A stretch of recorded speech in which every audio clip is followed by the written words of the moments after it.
Boa tarde, salve Maria, sejam bem-vindos a mais essa tarde de oração. Peçamos ao Senhor que acolha todas as nossas intenções, que o Senhor sonde os nossos corações, aquilo que a gente tem lá no fundo do nosso coração, que o Senhor acolha, que Nossa Senhora melhore e que seja feita a vontade do Senhor na nossa vida. A gente sabe que a vontade do Senhor é sempre o melhor para cada um de nós. Às vezes a gente não entende agora, mas lá na frente a gente vai compreender. E hoje nós vamos falar sobre nossa mãezinha do céu, Maria Corredentora, o que a igreja ensina e o que não ensina. Entre os títulos mais ricos da Mariologia católica, destaca-se o de Maria Corredentora. Embora ainda não definido como dogma, ele expressa a fé de muitos santos, teólogos e pontífices no papel singular da Virgem Maria na obra da redenção. Longe de concorrer com Cristo, esse título manifesta a verdade de que Maria cooperou livremente com a vontade divina, desde o fiat da encarnação até o Calvário, sempre de forma subordinada e dependente de seu Filho, o único Redentor. O que significa corredentora? A palavra corredentora vem do latim corredemptora e seu prefixo co não significa igual a ou em pé de igualdade, mas junto com, em cooperação com. Assim, quando teólogos chamam Maria de corredentora, estão se referindo ao seu papel singular de cooperação com Cristo na obra da redenção, e não a uma redenção paralela ou independente. Essa cooperação é sempre subordinada, derivada e dependente do único Redentor, Jesus Cristo. O Papa Bento XVI disse: acompanha-nos nesse itinerário a Virgem Santa que seguiu em silêncio o Filho Jesus até o Calvário, participando com grande dor no seu sacrifício, cooperando assim no mistério da redenção e tornando-se mãe de todos os crentes. A Virgem Maria participou da redenção? Sim, segundo a doutrina católica, a Virgem Maria participou de forma única na obra redentora, mas não como autora da redenção, papel exclusivo de Cristo. O Catecismo da Igreja Católica, no número 618, ensina: a cruz é o único sacrifício de Cristo, único mediador entre Deus e os homens. No entanto, os fiéis podem ser associados ao mistério pascal e participar de sua missão. A Virgem Maria, como mãe de Jesus e discípula perfeita, teve essa associação de forma especial e íntima, como reconhecem diversos santos e doutores da Igreja. O título de corredentora é um dogma? Não.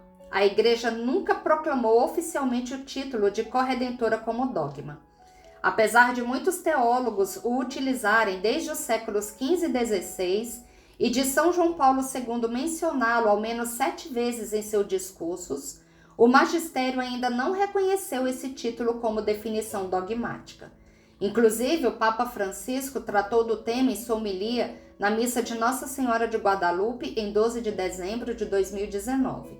Ele afirmou: fiel ao seu mestre, que é o seu filho, o único redentor, jamais quis reter para si algo do seu filho.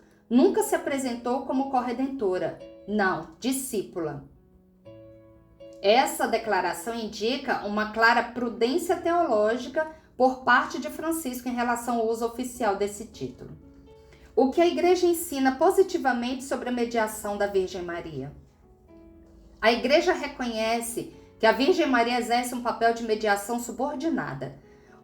O Concílio Vaticano II afirma: esta função subordinada de Maria não hesita a Igreja em proclamá-la, sente-a constantemente e inculca aos fiéis para mais intimamente aderirem com esta ajuda materna ao seu mediador e salvador. Esse trecho deixa claro que a Virgem Maria intercede como mãe, mas não como mediadora absoluta, o que pertence somente a Cristo. Ela é medianeira no sentido de ponte, não de origem. E o que a Igreja não ensina sobre Maria Corredentora? Maria não redimiu a humanidade por seus próprios méritos. A Igreja ensina que a redenção é obra exclusiva de Cristo. Maria não é coautora da salvação. Mesmo colaborando de forma singular, ela permanece criatura, agraciada, mas totalmente dependente de Deus. Maria não é mediadora igual a Cristo. Ela é medianeira no sentido participativo e maternal, mas jamais substitutivo. Maria não é necessária à salvação. Sua mediação é poderosa, mas não é necessária como condição absoluta, pois Deus poderia ter redimido o mundo sem ela, embora tenha querido incluí-la livremente em seu plano. E o valor espiritual do título. Apesar das reservas doutrinárias, muitos papas e santos doutores da Igreja exaltaram esse papel corredentor de Maria, sem jamais colocar em risco a unicidade da mediação de Cristo. Como já falamos, São João Paulo II fez diversas vezes em seus discursos. São João Paulo II afirmou assim: Maria, enquanto concebida e nascida sem a mancha do pecado, participou de forma admirável nos sofrimentos do seu divino Filho, a fim de ser corredentora da humanidade. A frase foi dita em sua saudação aos enfermos após a audiência geral de 8 de setembro de 1982. Já Santo Agostinho atribui à Virgem Maria a qualificação de cooperadora da redenção. Esses títulos devem ser lidos dentro do seu contexto espiritual e devocional, não como afirmações dogmáticas. A prudência da Igreja e a sabedoria do magistério. A razão pela qual a Igreja ainda não aprovou oficialmente o título de corredentora é pastoral e teológica. Evitar interpretações erradas que possam sugerir um dualismo redentor entre Cristo e Maria. A Igreja, portanto, prefere usar expressões já consagradas como Mãe da Igreja, Medianeira, Advogada e Auxiliadora, que são mais claras e universalmente aceitas. Maria é cooperadora, sim, redentora, não. A devoção à Virgem Maria é um tesouro inestimável da fé católica. Ela é, de fato, a mãe do Redentor, a nova Eva, a mulher do Apocalipse e modelo perfeito de fé. Porém, é necessário manter claro que ela é colaboradora, nunca rival de Cristo. Jesus é o único Salvador. Maria cooperou com amor, dor e fé incomparáveis, mas sempre como discípula, serva e mãe. Em tempos de confusão teológica, é preciso retornar às fontes, à Sagrada Escritura, ao magistério e ao coração da Igreja. Só assim manteremos a verdadeira honra à Virgem Maria, que não se dá elevando-a indevidamente, mas amando-a como Jesus a ama, sem exageros e sem reduções. E aqui termina o texto de Tiago Zanetti do Pocket Texto. Mas eu acrescentaria: nenhum de nós, por mais que a gente tente, vai amá-la como Jesus a amou, como ela merece ser amada. Bendigamos ao Senhor, demos graças a Deus. Pelo sinal da Santa Cruz, livrai-nos Deus nosso Senhor dos nossos inimigos. Em nome do Pai, do Filho e do Espírito Santo. Amém. Vinde, Espírito Santo, vinde por meio da poderosa intercessão do Imaculado Coração de Maria, vossa amadíssima esposa.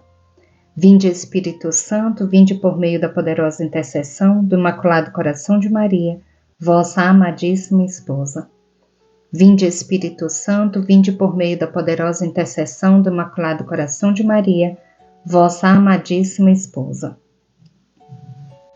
Pai nosso que estais nos céus, santificado seja o vosso nome, venha a nós o vosso reino, seja feita a vossa vontade, assim na terra como no céu. O pão nosso de cada dia nos dai hoje. Perdoai-nos as nossas ofensas, assim como nós perdoamos a quem nos tem ofendido. E não nos deixeis cair em tentação, mas livrai-nos do mal. Amém. Ave Maria, cheia de graça, o Senhor é convosco. Bendita sois vós entre as mulheres, e bendito é o fruto do vosso ventre, Jesus. Santa Maria, Mãe de Deus, rogai por nós, pecadores, agora e na hora da nossa morte. Amém. Creio em Deus Pai Todo-Poderoso, Criador do céu e da terra, e em Jesus Cristo, seu único Filho, nosso Senhor, que foi concebido pelo poder do Espírito Santo. nasceu da Virgem Maria, padeceu sob Pôncio Pilatos, foi crucificado, morto e sepultado, desceu à mansão dos mortos, ressuscitou ao terceiro dia, subiu aos céus, está sentado à direita de Deus Pai Todo-Poderoso, donde há de vir a julgar os vivos e os mortos.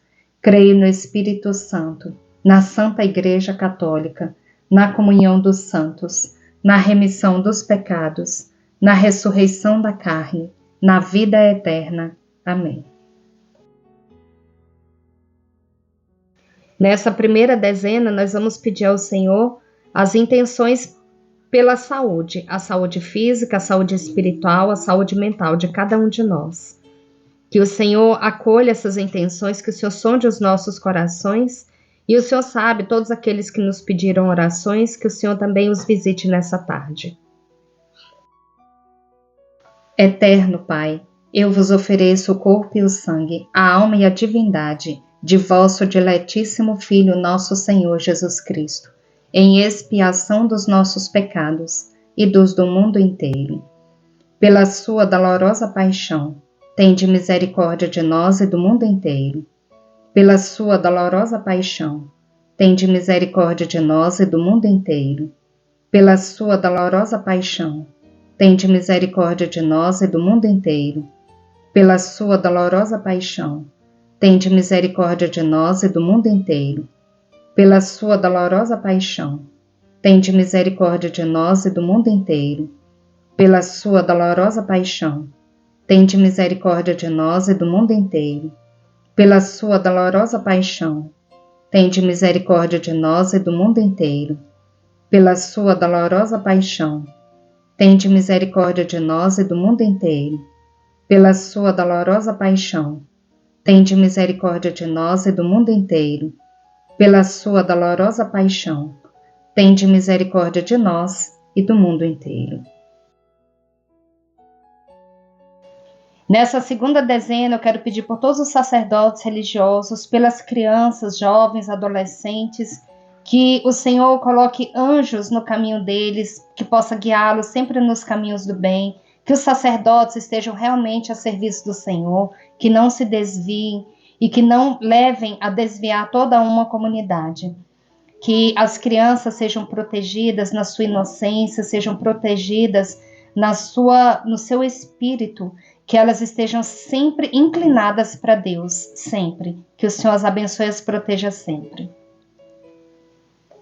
Eterno Pai, eu vos ofereço o corpo e o sangue, a alma e a divindade de vosso diletíssimo Filho, nosso Senhor Jesus Cristo, em expiação dos nossos pecados e dos do mundo inteiro. Pela sua dolorosa paixão, tende misericórdia de nós e do mundo inteiro. Pela sua dolorosa paixão, tende misericórdia de nós e do mundo inteiro. Pela sua dolorosa paixão, tende misericórdia de nós e do mundo inteiro. Pela sua dolorosa paixão, tende misericórdia de nós e do mundo inteiro. Pela sua dolorosa paixão, tende misericórdia de nós e do mundo inteiro. Pela sua dolorosa paixão, tende misericórdia de nós e do mundo inteiro. Pela sua dolorosa paixão, tende misericórdia de nós e do mundo inteiro. Pela sua dolorosa paixão, tende misericórdia de nós e do mundo inteiro.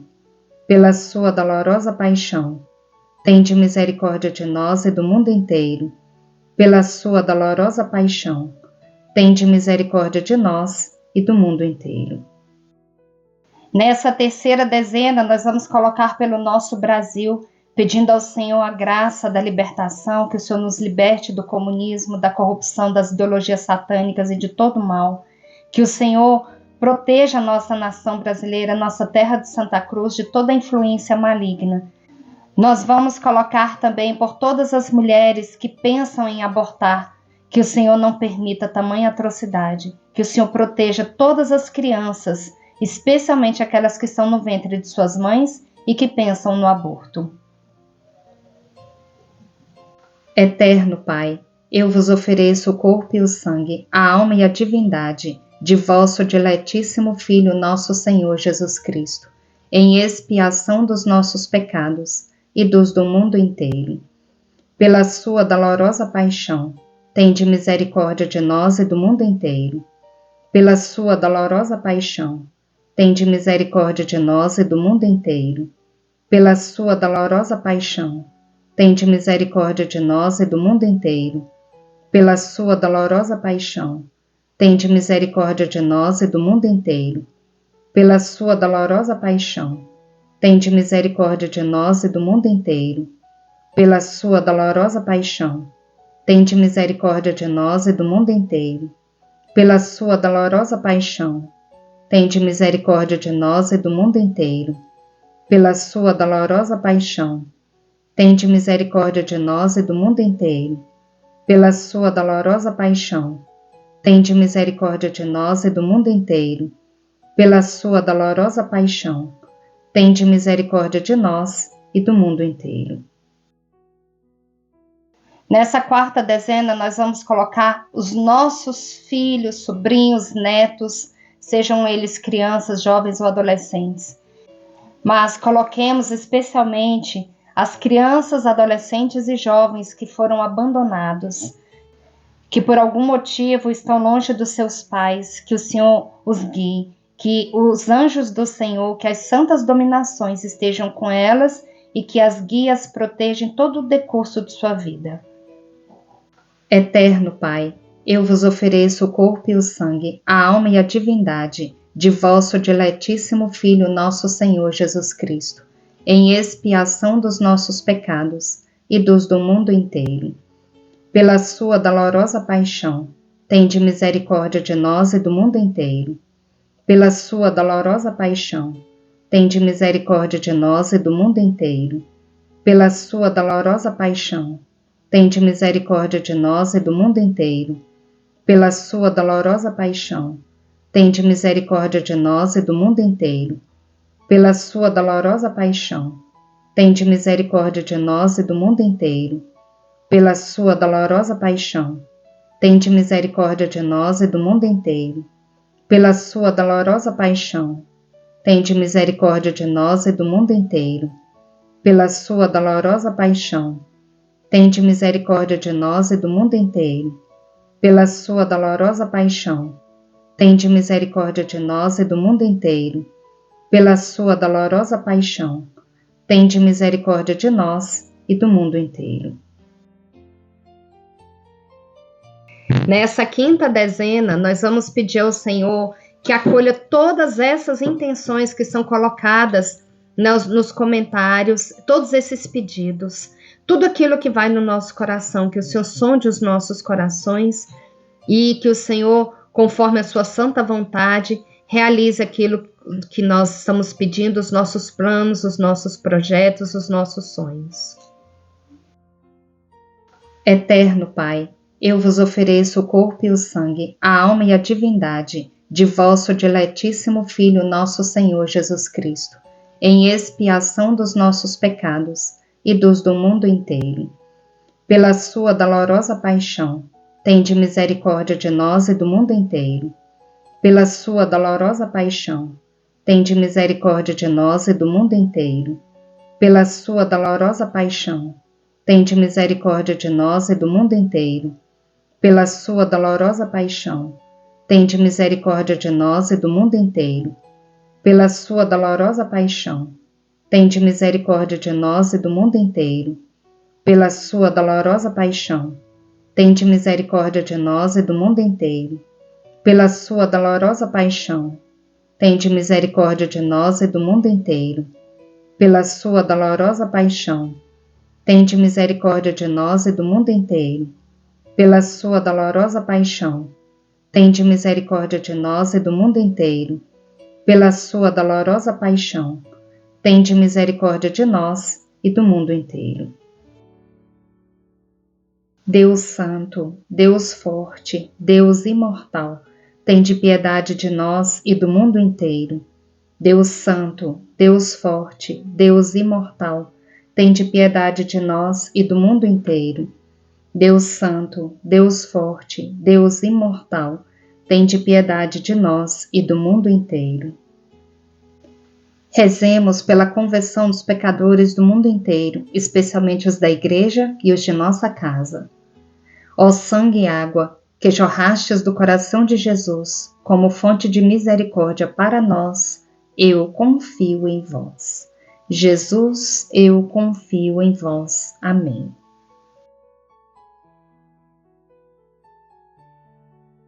Agora vamos ouvir a meditação do Diário de Santa Faustina, com a Patrícia Mendes, missionária da Canção Nova. Peçamos que o Senhor continue abençoando para que ela continue nos ajudando com essas meditações. Diário de Santa Faustina, 904. Ela escreve no seu diário: durante a meditação ouvi estas palavras: minha filha, tu me dás a maior glória pela paciente submissão à minha vontade, e para ti acumulas tão grandes méritos que não o conseguirás nem com jejuns, nem com nenhuma espécie de mortificações. Deves saber, minha filha, que, se submetes a tua vontade à minha, atraís sobre ti a minha especial predileção. Este sacrifício me é agradável e cheio de doçura. Nele me deleito, ele tem poder. E é importante esclarecer que essa meditação de Irmã Faustina são os momentos dela de oração, de intimidade com Deus, na maioria das vezes, diante do sacrário, do Santíssimo Sacramento, no seu momento particular de oração, na sua cela, num convento. Então, são momentos em que meditamos a palavra de Deus, ou em que estamos simplesmente ali diante de Deus em oração. E Deus falava claramente com ela, e Ele também fala conosco. E hoje o Senhor, através dessas palavras, também vem esclarecer para mim e para você que muito mais importante do que jejuns, do que mortificações, é nós nos submetermos com paciência à vontade de Deus. Claro que os jejuns, as mortificações são recomendadas pela Igreja e é muito importante para nós, para nossa alma, para o nosso corpo, o jejum que nos dá a graça de desenvolver a temperança, o controle da boca, do comer. Nós, quando renunciamos os alimentos, nós estamos treinando o nosso corpo para não ser escravo do prazer da comida, do comer, do beber, do saborear, que é um prazer que Deus nos deu, mas que nós muitas vezes ultrapassamos os limites. Muitos de nós caímos no pecado da gula, infelizmente. Outros que são enfermos, doentes, por exemplo, os diabéticos, que extrapolam ali no doce. Então o jejum vai nos dando esse treino para o corpo. Vários santos, inclusive Santa Rita de Cássia, revelava que quem não controla o comer, não controla a sua sexualidade, uma coisa está ligada à outra. Isso tudo é muito sério. E nós cristãos, nós católicos, devemos levar a sério o jejum e também as mortificações, oferecermos algo que nos custa a Deus, renunciar a algo por Deus. Como isso é importante! E na Igreja vários santos nos ensinam isso, mas aqui eu gostaria de lembrar dos 3 pastorinhos, de Francisco, Jacinta e Lúcia, que crianças ainda faziam mortificações.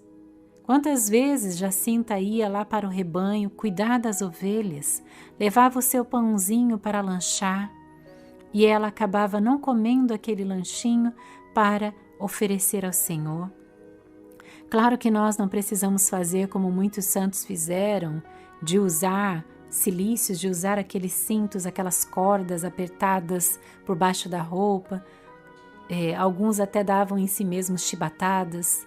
Claro que não precisamos chegar a esse grau de mortificação, mas você pode fazer a mortificação de: hoje eu não vou entrar nas redes sociais, hoje eu vou renunciar à TV, hoje eu vou rezar de joelhos o terço. Olha que mortificação! São coisas simples, mas que o nosso corpo e a nossa alma precisam. Tudo isso é muito importante. Mas a revelação que Jesus faz hoje à irmã Faustina e a nós é: tu me dás a maior glória pela paciente submissão à minha vontade. E para ti acumulas grandes méritos que não conseguirias nem com jejuns, nem com nenhuma espécie de mortificações. Deves saber, minha filha, meu filho, que se submetes a tua vontade à minha, atraís sobre ti a minha especial predileção. Este sacrifício me é agradável e cheio de doçura. Nele me deleito, ele tem poder. Meus irmãos, façamos esse sacrifício de submeter a nossa vontade à vontade de Deus, de pacientemente permitir que a vontade de Deus se sobressaia na nossa vida, que a vontade de Deus reine na nossa vida, que a vontade de Deus se cumpra na nossa vida. Isso é renunciar a si mesmo, para que Jesus possa viver em você, em mim. Que Nossa Senhora, aquela que em tudo fez a vontade de Deus, a vontade do Pai, nos ensine hoje, em tudo fazermos a vontade do Senhor. Bendigamos ao Senhor, demos graças a Deus. Rezemos agora o terço do amor, pedindo ao Senhor a libertação das almas do purgatório, que o Senhor tenha misericórdia e que elas sintam o alívio através das nossas orações. Pai nosso que estais nos céus, santificado seja o vosso nome, venha a nós o vosso reino, seja feita a vossa vontade, assim na terra como no céu. O pão nosso de cada dia nos dai hoje. Perdoai-nos as nossas ofensas, assim como nós perdoamos a quem nos tem ofendido. E não nos deixeis cair em tentação, mas livrai-nos do mal. Amém. Ave Maria, cheia de graça, o Senhor é convosco. Bendita sois vós entre as mulheres, e bendito é o fruto do vosso ventre, Jesus. Santa Maria, Mãe de Deus, rogai por nós, pecadores, agora e na hora da nossa morte. Amém. Creio em Deus Pai Todo-Poderoso, Criador do céu e da terra, e em Jesus Cristo, seu único Filho, nosso Senhor, que foi concebido pelo poder do Espírito Santo, nasceu da Virgem Maria, padeceu sob Pôncio Pilatos, foi crucificado, morto e sepultado, desceu à mansão dos mortos, ressuscitou ao terceiro dia, subiu aos céus, está sentado à direita de Deus Pai Todo-Poderoso, donde há de vir a julgar os vivos e os mortos. Creio no Espírito Santo, na Santa Igreja Católica, na comunhão dos santos, na remissão dos pecados, na ressurreição da carne, na vida eterna. Amém. Nessa primeira dezena, nós vamos colocar pelas almas de todos os nossos antepassados, pelas almas de todos os irmãos que passaram por essa hora da misericórdia, que rezaram conosco, também por todos aqueles que morreram de forma súbita, que o Senhor acolha todas essas almas. Doce coração de Jesus, sede meu amor. Doce coração de Maria, sede a minha salvação. Jesus, Maria, eu vos amo, salvai almas. Jesus, Maria, eu vos amo, salvai almas. Jesus, Maria, eu vos amo, salvai almas. Jesus, Maria, eu vos amo, salvai almas. Jesus, Maria, eu vos amo, salvai almas. Jesus, Maria, eu vos amo, salvai almas. Jesus, Maria, eu vos amo, salvai almas. Jesus, Maria, eu vos amo, salvai almas. Jesus, Maria, eu vos amo, salvai almas. Jesus, Maria, eu vos amo, salvai almas. Segunda dezena. Rezemos pelas almas dos sacerdotes, religiosos, missionários e consagrados que ainda se encontram no purgatório. Doce coração de Jesus, sede meu amor. Doce coração de Maria, sede a minha salvação. Jesus, Maria, eu vos amo, salvai almas. Jesus, Maria, eu vos amo, salvai almas. Jesus, Maria, eu vos amo, salvai almas. Jesus, Maria, eu vos amo, salvai almas. Jesus, Maria, eu vos amo, salvai almas. Jesus, Maria, eu vos amo, salvai almas. Jesus, Maria, eu vos amo, salvai almas.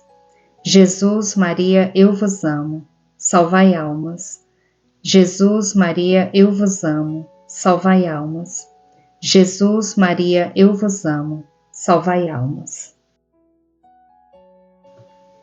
Terceira dezena, rezemos pelas almas dos nossos vizinhos falecidos e por todas as almas abandonadas e esquecidas no purgatório. Doce coração de Jesus, sede meu amor. Doce coração de Maria, sede a minha salvação. Jesus, Maria, eu vos amo, salvai almas. Jesus, Maria, eu vos amo, salvai almas. Jesus, Maria, eu vos amo, salvai almas. Jesus, Maria, eu vos amo, salvai almas. Jesus, Maria, eu vos amo, salvai almas. Jesus, Maria, eu vos amo, salvai almas. Jesus, Maria, eu vos amo, salvai almas. Jesus, Maria, eu vos amo, salvai almas. Jesus, Maria, eu vos amo, salvai almas. Jesus, Maria, eu vos amo, salvai almas. Quarta dezena, rezemos pelas almas dos sacerdotes falecidos que passaram pela nossa vida.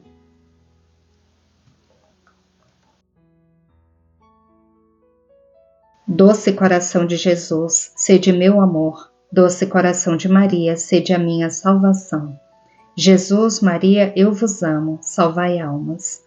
Jesus, Maria, eu vos amo, salvai almas. Jesus, Maria, eu vos amo, salvai almas.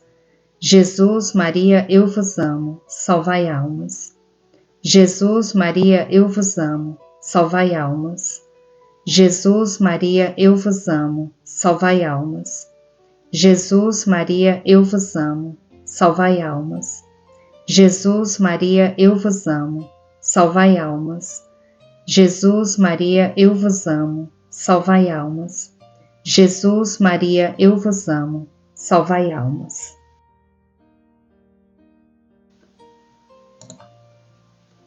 Quinta dezena, rezemos pelas almas dos suicidas. Doce coração de Jesus, sede meu amor. Doce coração de Maria, sede a minha salvação. Jesus, Maria, eu vos amo, salvai almas. Jesus, Maria, eu vos amo, salvai almas. Jesus, Maria, eu vos amo, salvai almas. Jesus, Maria, eu vos amo, salvai almas. Jesus, Maria, eu vos amo, salvai almas. Jesus, Maria, eu vos amo, salvai almas. Jesus, Maria, eu vos amo, salvai almas.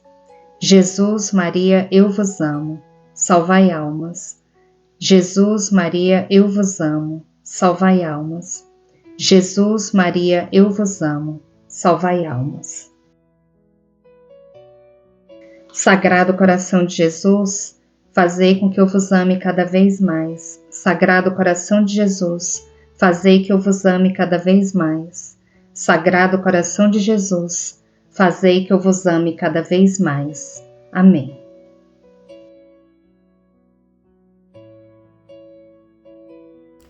E agora a leitura de mais um capítulo do Evangelho como me foi revelado da mística católica Maria Valtorta, capítulo 635, lições sobre sacramentos e predições sobre a Igreja. E assim começa a visão de Maria Valtorta. Eles estão sobre um monte alto, mais coberto ainda de bosques, não muito distante de Nazaré, para onde conduz uma estrada que costeia a base do monte. Jesus faz que eles se sentem em círculo. Os apóstolos mais perto dele e os discípulos logo atrás, aqueles entre os 72 que não foram para algum outro lugar, e também José e Marzião. Marziã está aos seus pés em uma posição distinta. Logo que eles se sentam, Jesus começa a falar e todos estão atentos às suas palavras. Ele diz: Prestai-me toda a vossa atenção, porque eu vou dizer-vos coisas de importância. Por enquanto, vós não as entendereis todas, nem as entendereis bem. Mas aquele que virá depois de mim vos fará compreender. Escutai, portanto. Ninguém mais do que vós tem a convicção de que, sem a ajuda de Deus, o homem peca facilmente, visto que é extremamente frágil a sua constituição enfraquecida pelo pecado. Portanto, eu seria um redento imprudente se depois de vos ter dado tanto para vos redimir, não desse também os meios para conservar-vos com os frutos do meu sacrifício. Vós sabeis que toda facilidade para pecar vem da culpa que, privando os homens da graça, ainda os despoja de sua fortaleza, que é a união com a graça. Vós dissestes: Mas tu nos deste a graça. Não, ela foi dada aos justos até a minha morte, para dá-la aos futuros a necessidade de um meio.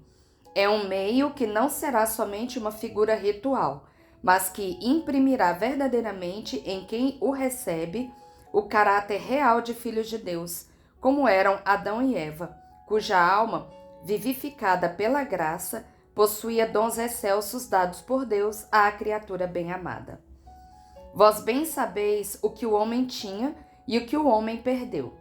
Agora, pelo meu sacrifício, as portas da graça estão reabertas e o rio dela pode descer a todos aqueles que a pedem por amor a mim. Porque os homens terão o sinal de filhos de Deus pelos méritos do primogênito entre os homens, daquele que vos está falando, o vosso Redentor, vosso Pontífice eterno, vosso irmão no Pai e vosso Mestre. Será de Jesus Cristo e por Jesus Cristo que os homens presentes e futuros poderão possuir e gozar de Deus até o último homem. Até agora, mesmo os justos mais justos, ainda que circuncidados, como filhos do povo eleito, não podiam chegar a este fim.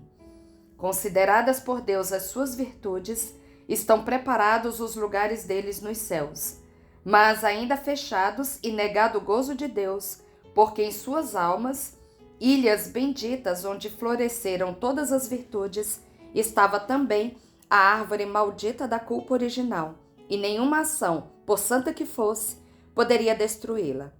Nem se pode entrar no céu com raízes e ramos de uma árvore tão maléfica.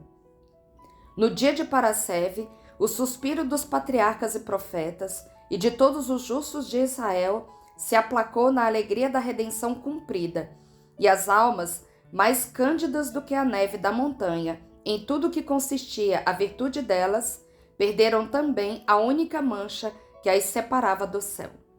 Mas o mundo continua. Gerações e mais gerações surgem e surgirão. Povos e mais povos irão a Cristo. Pode Cristo morrer para cada nova geração, para salvá-la, ou para cada povo que a ele venha? Não. O Cristo morreu uma vez e não morrerá nunca mais, por toda a eternidade. Então, essas gerações, esses povos, devem se tornar sábios pela minha palavra, mas sem possuir o céu e gozar de Deus, porque estão manchados pela mancha original? Também não. Isso não seria justo nem para com eles, pois seria vão o amor deles por mim, e nem para comigo, pois por muito poucos eu teria morrido. E então, como conciliar essas diferentes coisas? Qual o milagre novo que Cristo fará, além dos muitos que já fez, antes de deixar o mundo, a fim de ir para o céu, depois de ter amado os homens até o ponto de querer morrer por eles? Um milagre ele já fez, deixando-vos o seu corpo e o seu sangue como alimento fortificante e santificante, e como recordação do seu amor, dando-vos a ordem de fazer aquilo que eu fiz, como recordação de mim e como meio santificador para os discípulos até o fim dos tempos. Mas naquela noite, vós, já estando purificados externamente, estáis lembrados do que foi que eu fiz? Eu cingi uma toalha e vos lavei os pés, e a um de vós que se escandalizava com aquele gesto tão aviltante, eu disse: se eu não te lavar, não terás parte comigo. Vós não compreendestes aquilo que eu queria dizer, do que eu estava falando, a que símbolo me referia. Mas agora eu vou-lo digo. Além de ter-vos ensinado a humildade e a necessidade de ser puros, para poderdes entrar no meu reino e poderdes fazer parte dele, além de ter-vos feito observar benignamente que Deus, de alguém que é justo e por isso puro no espírito, na inteligência, ele exige unicamente um último banho na parte que necessariamente é a mais fácil para contaminar-se, até nos justos, talvez somente pela poeira que a necessária convivência entre os homens espalha sobre os membros limpos, sobre a carne, eu ensinei uma outra coisa. A vós eu lavei os pés, a parte mais baixa do corpo, aquela que vai da lama para a poeira, que algumas vezes está no meio das sujeiras, para significar a carne, a parte material do homem, que sempre tem imperfeições, exceto naqueles que estão sem a mancha de origem, ou por obra de Deus, ou pela natureza divina. Imperfeições, até mesmo pequenas, muitas vezes, a tal ponto que só Deus as vê, mas que na verdade é preciso vigiar antes que se tornem fortes, transformando-se em hábito natural, e é preciso extirpá-las. Eu lavei os vossos pés, portanto, quando, antes de partir o pão e o vinho, e transubstanciá-los no meu corpo e no meu sangue, porque eu sou o Cordeiro de Deus e não posso descer onde Satanás deixou a sua marca. Por isso é que antes eu vos lavei. Só depois me dei a vós. Vós também lavareis com o batismo aqueles que virão a mim, para que não recebam indignamente o meu corpo e este não se transforme em condenação de morte para eles. Vós estáis surpresos e vos entreolhais. Em vossos olhares estáis perguntando: e Judas então? Eu vos digo, Judas comeu sua morte. O supremo ato de amor não lhe tocou o coração. A última tentativa de seu mestre esbarrou na pedra do coração dele, e aquela pedra, em vez de tal, tinha gravada a horrenda sigla de Satanás, o sinal da besta.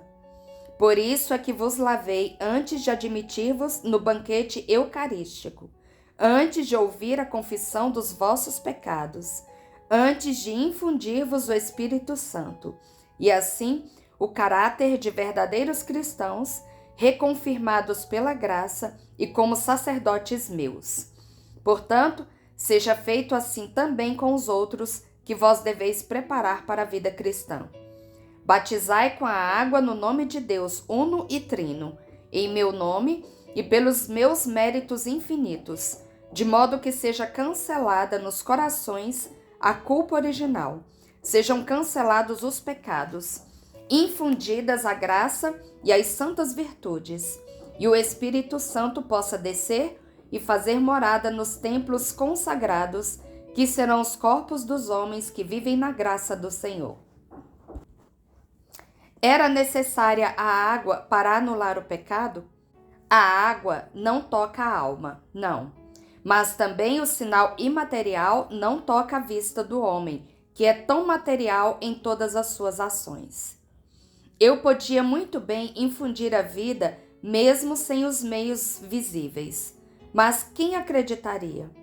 Quantos são os homens que acreditam firmemente sem ver? Pegai, pois, da antiga lei mosaica a água lustral, usada para purificar os imundos e readmiti-los, depois que se contaminaram com um cadáver nos acampamentos. Na verdade, todo homem que nasce está contaminado, tendo tido contato com uma alma morta para a graça. Que ela seja, pois, purificada com a água lustral do contato imundo e dignificada para entrar no templo eterno. E considerai de muito valor a água. Depois de ter expiado e redimido com 33 anos de uma vida afadigada que culminou na paixão, depois de ter dado todo o meu sangue pelos pecados dos homens, eis que do corpo esvaído em sangue e esgotado do mártir, foram ainda tiradas as águas salutares para lavarem a culpa original. Com o sacrifício consumado, eu vos redimi daquela mancha. Se sobre as soleiras desta vida um meu milagre divino me tivesse feito descer da cruz, na verdade eu vos digo que, pelo sangue derramado, eu teria limpado as culpas, mas não a culpa. Para essa foi necessária a consumação total. Em verdade, as águas salutares das quais fala Ezequiel saíram deste meu lado. Mergulhai nele as almas, que elas saiam dele sem manchas para receberem o Espírito Santo, que, em memória daquele sopro que o Criador deu sobre o rosto de Adão, para dar-lhe uma alma, e portanto a imagem e semelhança com ele, tornará a soprar e a habitar nos corações dos homens redimidos. Batizai com o meu batismo, mas em nome do Deus Trino, pois em verdade, se o Pai não houvesse querido e o Espírito operado, o Verbo não teria se encarnado e vós não teríeis tido redenção. E por isso é justo e de dever que cada homem receba a vida daqueles que se uniram querendo doá-la e que se chamam o Pai, o Filho e o Espírito Santo, quando nós fomos batizados, e que de mim tomará o nome de cristão para diferenciá-lo de outros, passados ou futuros, os quais serão ritos, mas não sinais indeléveis sobre a parte imortal. E tomai o pão e o vinho, assim como eu fiz, e no meu nome abençoai-os, reparti-os e distribuí-os, e que os cristãos se nutram de mim. E ainda, com o pão e o vinho, fazei uma oferta ao Pai dos céus, consumando-a depois em memória do sacrifício que eu ofereci e consumei sobre a cruz por vossa salvação. Eu, sacerdote e vítima, por mim mesmo me ofereci e consumei, já que ninguém podia, se eu não tivesse querido, fazer isso de mim. Vós, meus sacerdotes, fazei isso em memória de mim, e para que os tesouros infinitos do meu sacrifício subam suplicantes a Deus e desçam propícias sobre todos aqueles que os invocam com fé firme. Fé firme, eu disse. Não se exige ciência para se fruir do alimento eucarístico e do sacrifício eucarístico, mas fé. Uma fé de que naquele pão e naquele vinho, que alguém autorizado por mim e por aqueles que virão depois de mim, vós, tu, Pedro, o pontífice novo da nova igreja, e tu, Tiago de Alfeu, e tu, João, tu, André, tu, Simão, tu, Filipe, tu, Bartolomeu, tu, Tomé, tu, Judas Tadeu, tu, Mateus, tu, Tiago de Zebedeu, consagrará em meu nome, está o meu verdadeiro corpo, o meu verdadeiro sangue. E quem com ele se alimenta, me recebe em carne, sangue, alma e divindade. E quem me oferece, realmente oferece Jesus Cristo, como ele se ofereceu pelos pecados do mundo. Um menino ou um ignorante podem receber-me, assim como um douto ou um adulto. E tanto o menino como o ignorante terão iguais benefícios do sacrifício oferecido, como os que qualquer de vós tiver. Basta que neles haja fé firme no Senhor. Mas vós estáis para receber o novo batismo, o do Espírito Santo. Eu vô-lo prometi, e ele vos será dado. O próprio Espírito Santo descerá sobre vós. Eu vos direi quando. E vós ficareis plenos dele, na plenitude dos dons sacerdotais. Por isso, vós podereis, assim como eu fiz convosco, infundir o Espírito do qual estáis plenos, para confirmar na graça os cristãos e infundir neles os dons do Paráclito. Sacramento régio, pouco inferior ao sacerdócio, que ele tenha a solenidade das consagrações mosaicas, com a imposição das mãos e a unção com óleo perfumado, que em outros tempos era usado para consagrar os sacerdotes. Não ficareis olhando-vos uns aos outros assim espantados. Eu não digo palavras sacrílegas. Não vos ensino atos sacrílegos. A dignidade do cristão é tão grande que eu vou-lo repito, é pouco inferior ao sacerdócio. Onde é que vivem os sacerdotes? No templo. E um cristão será um templo vivo. Que é que fazem os sacerdotes? Servem a Deus com suas orações, com os sacrifícios e com a cura dos fiéis. Isso assim é que teriam devido fazer. E o cristão servirá a Deus com a oração, com o sacrifício e com a caridade fraterna. E escutareis a confissão dos pecados, assim como eu escutei as vossas e a de muitos, e perdoei onde vi que havia arrependimento verdadeiro. Estais agitados? Por quê? Tendes medo de não saberdes distinguir? Eu já falei outras vezes sobre o pecado e sobre o julgamento do pecado. Mas, ao julgardes, lembrai-vos de meditar nas 7 condições pelas quais uma ação pode ser ou não ser pecado e de gravidade diferente. Eu as resumo. Quando se pecou e quantas vezes? Quem foi que pecou? Com quem? Qual a matéria do pecado? Qual a causa? E por que é que se pecou? Mas vós não temais, o Espírito Santo vos ajudará. O que eu vos recomendo, que observeis com todo o meu coração, é uma vida santa. Ela aumentará de tal modo em vós as luzes sobrenaturais, que chegareis a ler sem erro no coração dos homens, e podereis com amor ou com autoridade dizer aos pecadores temerosos que revelem suas culpas, ou aos rebeldes que confessem o estado de seus corações, ajudando os tímidos e humilhando os impenitentes. Lembrai-vos de que a terra perde o seu absolvedor e que vós deveis ser o que eu era, justo, paciente, misericordioso, mas não fraco. Eu vos disse, o que desligares na terra estará desligado no céu, e o que ligares aqui será ligado no céu.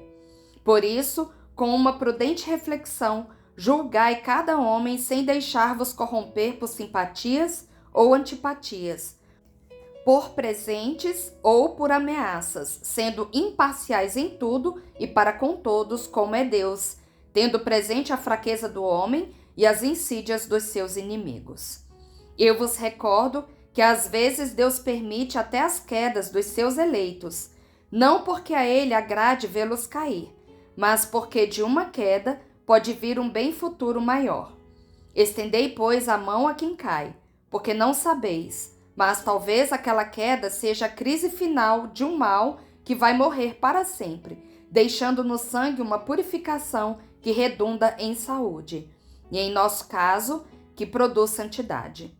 Mas ao contrário, sede severos para com aqueles que não tiverem respeito para com o meu sangue e que, com a alma que acabou de ser limpada pelo banho divino, vão se jogar na lama 1 vez e 100 vezes. Não os amaldiçoeis, mas sede severos. Exortai-os 70 vezes 7 e recorrei ao castigo extremo de separá-los do povo eleito, somente quando a pertinácia deles em uma culpa que está escandalizando os irmãos, vos obriga a agir para não vos tornardes cúmplices de suas ações. Lembrai-vos daquilo que eu disse. Se o teu irmão pecou, corrige-o entre ti e ele somente. Se ele não te ouve, corrige-o na presença de 2 ou 3 testemunhas. E se não basta isso, leva o caso ao conhecimento da igreja. E se ele não dá ouvidos nem a ela, considera-o então como um gentio e um publicano. Na religião mosaica, o matrimônio é um contrato. Na nova religião cristã, ele deve ser um ato sagrado e indissolúvel, sobre o qual desça a graça do Senhor para fazer dos cônjuges 2 ministros seus na propagação da espécie humana. Procurai, desde os primeiros momentos, aconselhar ao cônjuge que já faz parte da nova religião, que converta o cônjuge que ainda está fora do número dos fiéis, a começar a tomar parte na dele, a fim de evitar aquelas dolorosas divisões de pensamento e, portanto, da paz que sempre temos procurado conservar entre nós. Mas quando se trata de 2 cônjuges que já são fiéis ao Senhor, por nenhum motivo se separe aquilo que Deus uniu. E no caso de uma das partes que, sendo cristã, esteja unida a um gentio, eu aconselho que esta parte carregue a sua cruz com paciência e mansidão, e com fortaleza também, até o ponto de saber morrer em defesa de sua fé, mas sem abandonar o cônjuge, ao qual se uniu com seu consentimento. Este é o meu conselho para uma vida mais perfeita no estado matrimonial, enquanto não for possível, com a difusão do cristianismo, haver matrimônios entre fiéis. E nesse caso, o vínculo seja sagrado e indissolúvel, e santo seja o amor. Um mal seria se, pela dureza de coração, devesse acontecer na nova fé o que aconteceu na antiga, que se permitisse o repúdio e a anulação do casamento para evitar os escândalos criados pela libidinagem do homem. Em verdade, eu vos digo que cada um deve carregar a sua cruz em todos os estados, também no estado matrimonial. E também, em verdade, eu vos digo que nenhuma pressão deve fazer com que vossa autoridade se dobre ao dizer não é lícito a quem quer passar a novas núpcias antes que um dos cônjuges tenha morrido. É melhor, eu vou-lo digo, que uma parte podre se separe sozinha ou acompanhada por outros, do que tolerá-la no corpo da igreja, concedendo-lhe algo contrário à santidade do casamento, escandalizando os humildes e dando-lhes o ensejo de considerações desfavoráveis à integridade sacerdotal e sobre o valor da riqueza ou do poder. As núpcias são um ato grave e santo, e para mostrar isto, eu participei de uma festa de núpcias e realizei o meu primeiro milagre. Mas ai deles se degeneram em libidinagem e capricho. O matrimônio é um contrato natural entre o homem e a mulher, e de agora em diante que se eleve à altura de um contrato espiritual, pelo qual as almas de duas pessoas que se amam juram servir ao Senhor em um amor recíproco oferecido a Ele, em obediência à sua ordem de procriar, a fim de dar filhos ao Senhor. E ainda, Tiago, recordas o discurso sobre o Monte Carmelo? Desde então te falei sobre isso, mas os outros não sabem. Vistes Maria de Lázaro ungir meus membros na ceia de sábado em Betânia. Na ocasião eu vos disse, ela me preparou para a sepultura. Na verdade, ela o fez, não para a sepultura, porque ela acreditava que estivesse distante essa dor, mas para purificar e embalsamar os meus membros de todas as impurezas do caminho, para que eu subisse ao trono perfumado de óleo balsâmico. A vida do homem é um caminho. A entrada do homem na outra vida deveria ser a entrada no reino. Todo rei é ungido e perfumado antes de subir ao seu trono e mostrar-se ao seu povo. Também o cristão é um filho de rei que percorre o seu caminho indo diretamente para o reino onde o Pai o está chamando. A morte do cristão não é mais do que a entrada no reino para subir ao trono que o Pai lhe preparou. Não é assustadora a morte para aquele que não teme a Deus porque está em sua graça. Mas para aquele que deve subir ao trono, é preciso que a sua veste seja purificada de todos os detritos, a fim de que se conserve bela para a ressurreição, e que seja purificado seu espírito, para que resplenda sobre o trono que o Pai lhe preparou, a fim de que ele apareça na dignidade que condiz ao Filho de tão grande Rei.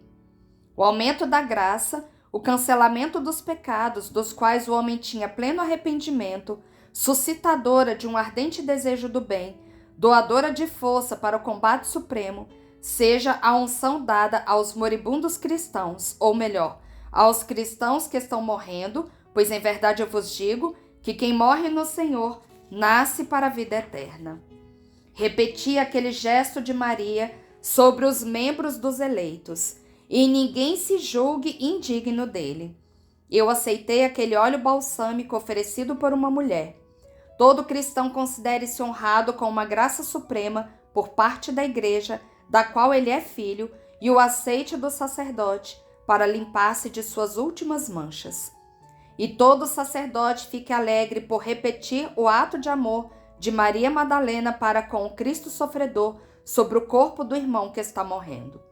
Em verdade eu vos digo que o que não fizestes por mim naquela ocasião, deixando que uma mulher vos superasse, e que agora pensais com tanta dor por tê-lo deixado de fazer, podeis fazê-lo no futuro e por muitas vezes, sempre que vos inclinardes sobre alguém que está morrendo, a fim de prepará-lo para o encontro com Deus.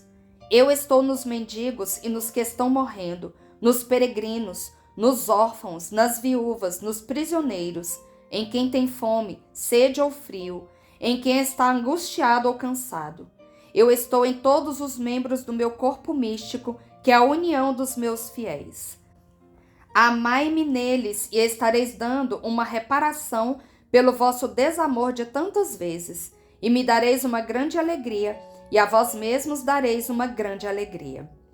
Enfim, considerai que está conspirando contra vós o mundo, a idade, as doenças, o tempo, as perseguições. Não queirais, portanto, ser avarentos daquilo que recebestes e imprudentes. Por isso, em meu nome, transmiti o sacerdócio aos melhores dos discípulos, para que a terra não fique sem sacerdotes, e seja de caráter sagrado, concedido depois de um exame apurado, não verbal, mas das ações daquele que pede para ser sacerdote, ou daquele que vós julgais que pode ser sacerdote. Pensai no que é o sacerdote, no bem que ele pode fazer, no mal que ele pode fazer. Vós já tivestes o exemplo do que pode fazer um sacerdote decaído do seu caráter sagrado. Em verdade eu vos digo que pelas culpas do templo esta nação será dispersa. Mas também em verdade eu vos digo que igualmente será destruída a terra quando a desolação penetrar no novo sacerdócio, conduzindo os homens para a apostasia, a fim de abraçarem as doutrinas do inferno. E será então que surgirá o filho de Satanás, e os povos gemerão em um tremendo espanto, e poucos ficarão fiéis ao Senhor. E então, também no meio de convulsões de horror, virá o fim depois da vitória de Deus e dos seus poucos eleitos, e a ira de Deus sobre todos os malditos. Ai, 3 vezes ai, se para aqueles poucos não houver ainda santos, os últimos pavilhões do templo de Cristo. Ai, 3 vezes ai, se para confortar os últimos cristãos não houver verdadeiros sacerdotes, como haverá para os primeiros. Em verdade, a última perseguição será horrenda, não sendo uma perseguição feita por homens, mas pelo filho de Satanás e seus sequazes. Sacerdotes? Mais do que sacerdotes, deverão ser aqueles da última hora, de tão feroz que vai ser a perseguição pelas hordas do anticristo. Semelhantes ao homem vestido de linho, que é tão santo a ponto de estar ao lado do Senhor na visão de Ezequiel, eles a assinalar incansavelmente com sua perfeição um tal sobre o espírito dos poucos fiéis, para que as chamas do inferno não cancelem aquele sinal. Sacerdotes? Não, anjos. Anjos agitando o turíbulo cheio do incenso de suas virtudes, a fim de purificar o ar dos miasmas de Satanás. Anjos? Mais do que anjos. Eles são outros Cristos, outros eu, para que os fiéis dos últimos tempos possam perseverar até o fim. Isto é o que deverão ser. Mas o bem e o mal futuro têm suas raízes no presente. As avalanches têm início no floco de neve. Um sacerdote indigno, impuro, herético, infiel, incrédulo, morno ou frio, apagado, insípido, luxurioso, faz um mal 10 vezes maior do que faz um fiel culpado pelos mesmos pecados e arrasta muitos outros para o pecado. O relaxamento no sacerdócio, a acolhida de doutrinas impuras, o egoísmo, a avidez, a concupiscência no sacerdote, vós sabeis onde desemboca, no deicídio. Ora, nos séculos futuros, o Filho de Deus não poderá mais ser morto, mas a fé em Deus, a ideia de Deus, sim. Portanto, haverá um deicídio ainda mais irreparável, porque não terá ressurreição. Oh, haverá sim, eu vejo. Haverá deicídio por causa dos muitos Judas Iscariotes dos séculos futuros. Horror! a minha igreja desintegrada pelos seus próprios ministros. E sou eu que a sustento com a ajuda das vítimas. E eles, os sacerdotes, que terão somente a veste, mas não a alma do sacerdote, que ajudam o ferver das ondas agitadas pela serpente infernal contra a tua barca, ó Pedro. Põe-te de pé, levanta-te, transmite esta ordem aos teus sucessores. Mão no leme, açoite nos náufragos que quiseram naufragar e que tentam fazer naufragar a barca de Deus. Castiga, mas salva, e vai para a frente. Sê severo, porque para com os salteadores é justo o castigo. Defende o tesouro da fé. Conserva no alto a luz, como um farol sobre as ondas agitadas, para que aqueles que acompanham a tua barca vejam e não pereçam. Como pastor e navegante para os tempos tremendos, recolhe, guia, alça o meu evangelho, porque nele e não em qualquer outra ciência é que está a salvação. Virão os tempos nos quais, assim como aconteceu a nós de Israel e de forma mais profunda, o sacerdócio acreditará ser uma classe eleita, porque tem o supérfluo e não conhece mais o indispensável, ou o conhece na forma morta com a qual agora os sacerdotes da lei conhecem, na sua veste exageradamente acrescida de franjas, mas não no seu espírito. Virão os tempos em que todos os livros substituirão o livro, e este será usado somente como quando alguém forçosamente tem que usar um objeto manejado mecanicamente, assim como um camponês que ara a terra, semeia, recolhe, sem meditar sobre a maravilhosa providência que é a multiplicação das sementes que todo ano se renova. Cada semente lançada na terra arada depois se torna caule, espiga, depois será farinha e pão, graças ao amor paterno de Deus. Quem é que, ao colocar na boca um pedaço de pão, eleva o espírito àquele que criou a primeira semente e há séculos a faz renascer e crescer, dosando a chuva e o calor, para que floresça e cresça e amadureça, sem apodrecer ou sem se queimar? Assim virá o tempo em que será ensinado o evangelho cientificamente bem, espiritualmente mal. Ora, o que é a ciência se faltar a sabedoria? É como palha. A palha incha, mas não nutre.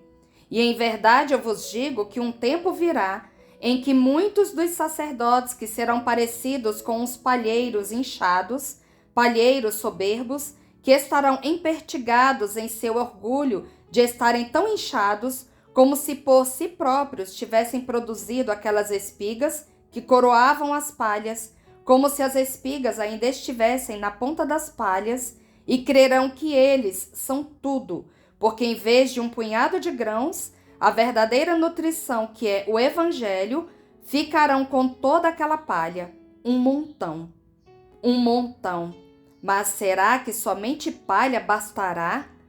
Nem mesmo para o ventre do jumento ela basta, e se o dono dele não ajudar o animal com rações e ervas frescas, o jumento, alimentado só com aquelas palhas, vai definhando até morrer.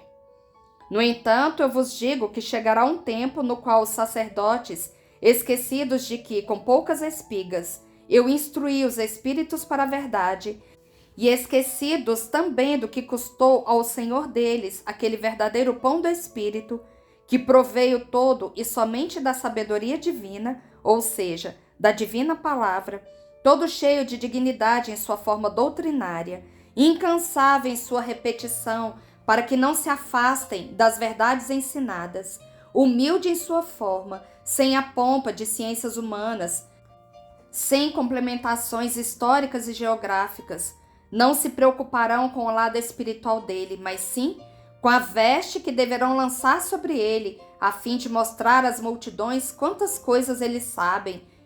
E assim, o espírito do evangelho se extraviará neles sob avalanches de ciência humana. E se eles não possuem, como é que poderão transmiti-lo? Que darão aos fiéis esses palheiros inchados? Darão palhas. E que nutrição receberão os espíritos dos fiéis? O tanto que baste para arrastarem uma vida doentia. Que fruto para eles amadurecerá com esses ensinamentos e com o conhecimento deles a respeito do Evangelho? Um resfriamento dos corações, uma substituição por doutrinas heréticas, por doutrinas e ideias ainda mais do que heréticas, em lugar da única e verdadeira doutrina. E isso é uma preparação do terreno para a besta, para o seu reino fugaz de gelo, de trevas e de horror.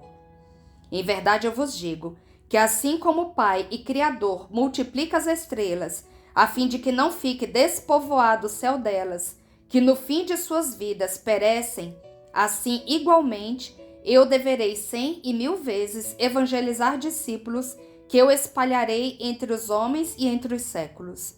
E também, em verdade eu vos digo, que a sorte deles será semelhante à minha. A sinagoga e os soberbos os perseguirão como me perseguiram. Mas tanto eu como eles teremos a nossa recompensa, a de fazer a vontade de Deus e poder servi-lo até a morte de cruz, a fim de que a sua glória resplenda e o seu conhecimento não pereça. Mas tu, pontífice, e vós, pastores, vigiai em vós e nos vossos sucessores, para que não se perca o espírito do Evangelho, e pedi incansavelmente o Espírito Santo, para que em vós se renove uma contínua Pentecoste. Vós ainda não entendeis o que eu estou querendo dizer, mas logo entendereis, de modo que possais compreender todos os idiomas e discernir e escolher as minhas vozes daquelas do antropóide de Deus, Satã. E não deixai que caia no vazio as minhas vozes futuras. Cada uma delas é uma misericórdia minha que vem em vosso auxílio. E serão tanto mais numerosas quanto mais eu vir que o cristianismo, por várias razões, tem necessidade delas para superar as tempestades dos tempos. Pastor e navegante, ó Pedro, pastor e navegante, não te bastará que sejas pastor se não fores navegante, nem seres navegante se não fores pastor.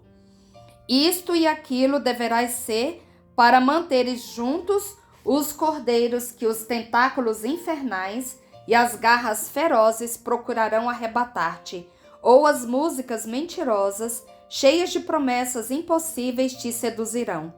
E para levar para frente a barca, que será sacudida por todos os ventos do norte e do sul, do oriente e do ocidente, esbofeteada e sacudida pelas forças das profundezas, atingida pelos arqueiros da besta, esfolada pelo hálito do dragão e varrida em suas beiras pela cauda dele, de tal modo que os imprudentes serão queimados e perecerão, precipitando-se na onda tempestuosa. Pastor e navegante em tempos tremendos, e que tua bússola seja o Evangelho. Nele está a vida e a saúde, e nisso está tudo dito, cada artigo do Código Santo, cada resposta para os casos bem diferentes das almas estão nele, e faze que dele não se afastem os sacerdotes e os fiéis.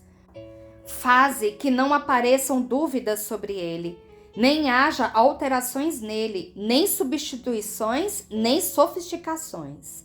O Evangelho sou eu mesmo, desde o nascimento até a morte. No Evangelho está Deus, porque nele estão manifestas as obras do Pai, do Filho e do Espírito Santo. O Evangelho é amor. Eu disse, a minha é vida. Eu disse, Deus é caridade.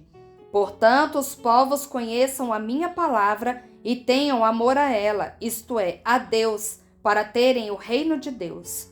Porque quem não está em Deus não tem em si a vida.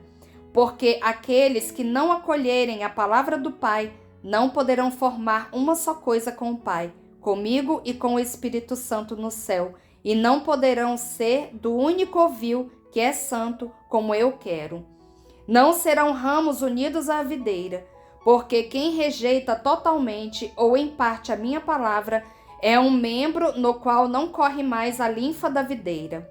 A minha palavra é o suco que nutre, que faz crescer e carregar-se de frutos. Tudo isso fareis em memória de mim, que o ensinei a vós. Teria ainda muito a dizer sobre o que vos disse agora, mas eu somente lancei a semente. O Espírito Santo o fará germinar em vós. Eu desejei dar-vos a semente, porque conheço os vossos corações, e sei que ficaríeis titubeantes de medo a comandos espirituais e materiais. O medo de um engano paralisaria a vossa vontade. Portanto, eu por primeiro vos falei de todas as coisas. Depois o Paráclito vos recordará as minhas palavras e as amplificará nos particulares. E vós não temereis, porque vos lembrareis que a primeira semente fui eu que vô-la dei. Deixai-vos conduzir pelo Espírito Santo. Se minha mão era doce quando vos guiava, a luz dele é dulcíssima. Ele é o amor de Deus. Por isso eu vou-me embora contente, porque sei que ele tomará o meu lugar e vos conduzirá ao conhecimento de Deus. Vós ainda não o conheceis, por mais que eu vos tenha falado dele, mas a culpa não é vossa. Vós tendes feito todo o esforço para me compreenderdes, e por isso estáis justificados, mesmo se por 3 anos entendestes pouco. A falta da graça tornava obtuso o vosso espírito. Ainda agora compreendeis pouco, mesmo que a graça de Deus já tenha descido da minha cruz sobre vós. Vós precisais do fogo. Um dia eu falei disso a um de vós, quando íamos andando pelos caminhos da beira do Jordão. Agora chegou a hora. Eu vou voltar para o meu Pai, mas não vos deixo sozinhos, porque vos deixo a Eucaristia, e isto é o vosso Jesus feito alimento dos homens. Mas eu vos deixo o vosso amigo, o Paráclito. Ele vos conduzirá. Passo as vossas almas da minha luz para a luz dele, e ele completará a vossa formação. Tu vais nos deixar agora aqui, sobre este monte? Estão todos desolados. Não, ainda não, mas o tempo voa, e logo chegará o momento. Isaque, de joelhos, com as mãos estendidas, suplica: Oh, não nos deixes na terra sem ti, ó Senhor. Eu te amei desde o teu nascimento até a tua morte, até a tua ressurreição, e sempre. Mas seria triste demais saber que não estás mais entre nós. Eu ouvi a oração do pai de Eliseu. Tu já deste ouvidos a tantos. Escuta também a minha oração, Senhor. Jesus responde: A vida que poderíeis ainda ter seria para a pregação sobre mim, e talvez a glória do martírio. Tu já soubeste ser mártir por amor de mim quando eu era pequeno, e agora tens medo de sê-lo por mim glorioso? A minha glória seria acompanhar-te, Senhor. Eu sou pobre e tolo. Tudo o que eu podia dar, eu dei de boa vontade. Agora o que eu quereria é isto, acompanhar-te. Contudo, que se faça como tu queres, agora e sempre. Jesus põe a mão sobre a cabeça de Isaque e a deixa lá em uma longa carícia, enquanto fica virado para todos e diz: Não tendes pedidos a fazer-me? Serão as últimas lições. Falai ao vosso mestre. Estais vendo como os pequenos têm confiança em mim? De fato, também hoje Marzian apoia sua cabeça no corpo de Jesus, apertando-o todo em Jesus. E Isaque não mostrou dificuldade em expor o seu desejo. E eu vou parar por aqui, porque ainda tem bastante coisa nesse capítulo, senão vai ficar muito cansativo. Bendigamos ao Senhor, demos graças a Deus. Encerramos mais essa tarde de oração, pedindo a Nossa Senhora, através dessa Salve Rainha, que nos ajude a caminhar neste vale de lágrimas, que nos ajude a sermos conformados com aquilo que o Senhor quiser nos mandar, pedindo apenas a força, que o Senhor nos ajude a ter a força de caminhar e de fazer a sua santa vontade. Salve Rainha, Mãe de Misericórdia, vida, doçura e esperança nossa, salve.